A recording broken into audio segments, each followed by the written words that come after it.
Hi everybody, we'll do another chapter of Mrs. Peter Rabbit in a minute. It's kind of late, as you can see the clock over my shoulder. Wow.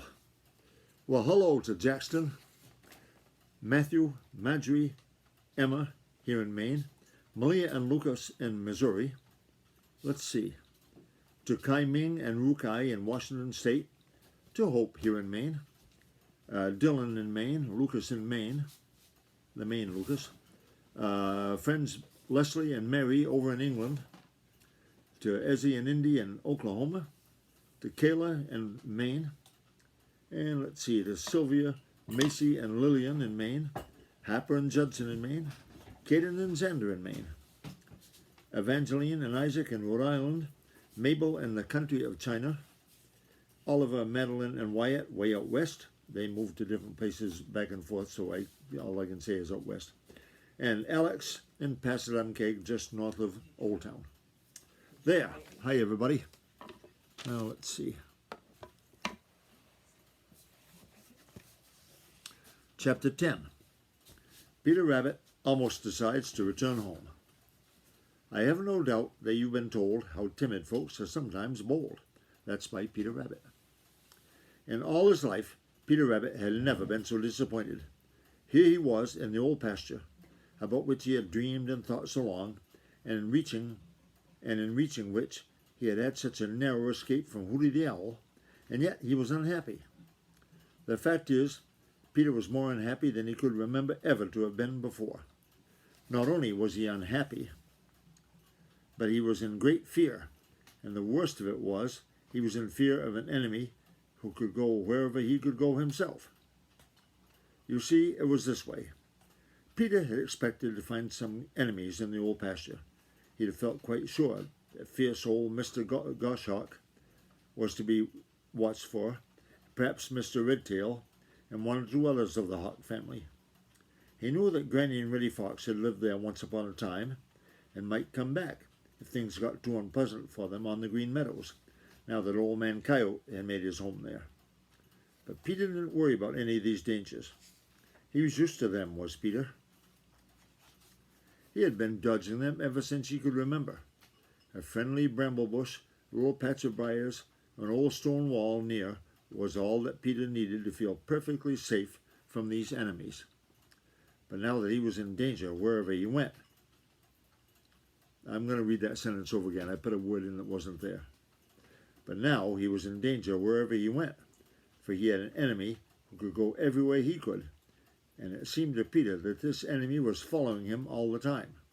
Who was it? Why, it was a great big old rabbit with a very short temper, who, because he had lived there for a long time, felt that he owned the old pasture, and that Peter had no right there. Now, in spite of all his trouble, Peter had seen enough of the old pasture to think it was a very wonderful place. A very wonderful place indeed. He had seen just enough to want to see more. You know how very curious Peter is. It seemed to him that he just couldn't go back to the dear old briar patch on the Green Meadows until he had seen everything to be seen in the old pasture. So he couldn't make up his mind to go back home, but stayed and stayed, hoping each day that the old gray rabbit would get tired of hunting for him and would let him alone. But the old gray rabbit didn't do anything of the kind. He seemed to take the greatest delight in waiting until Peter thought he had found a corner of the old pasture where he'd be safe, then in stealing there when Peter was trying to take a nap and driving him out. Twice Peter had tried to fight, but the old gray rabbit was too big for him. He knocked all the wind out of poor Peter with a kick from his big hind legs, and then with his sharp teeth he tore Peter's coat. Poor Peter! His coat had already been badly torn by the cruel claws of Hooty the Owl, and old Mother Nature hadn't had time to mend it when he fought with the old gray rabbit. After the second time, Peter didn't try to fight again. He just tried to keep out of the way. And he did, too. But in doing it, he lost so much sleep, he had so little to eat that he grew thin and thin and thinner, until with his torn clothes, he looked like a scarecrow. And still he hated to give in, when there was still so much to see. Persistence, I thought, will win. And so I will persist, said he. And he did persist day after day, until at last he felt that he really must give it up. It stretched out wearily on a tiny sunning bank in the farthest corner of the old pasture, and had just about made up his mind that he would go back that very night to the dear old briar patch on the Green Meadows, when a tiny rustle behind him made him jump to his feet with his hat in his mouth. But instead of the angry face of the old gray rabbit, he saw, what do you think? Why, two of the softest, gentlest eyes peeping at him from behind a big fern. Must be a girl rabbit, huh? Maybe. We'll see in the next chapter. That's the end of that one. Now, before I say goodbye, let's just take a quick look again at that picture of Hooty the Owl almost getting Peter Rabbit a couple of chapters back. Now, let's see if I can find it.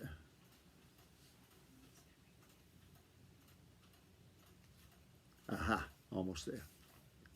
Oh, there it is. Remember that night in the moonlight, Hooty the Owl surprised Peter Rabbit and almost got him. There's the moon over the trees and over the field. There's Peter Rabbit, Hooty the Owl coming from behind that big tree. And Peter, was surprised. And Hooty almost got him, but he didn't. There. Well, good night, everybody.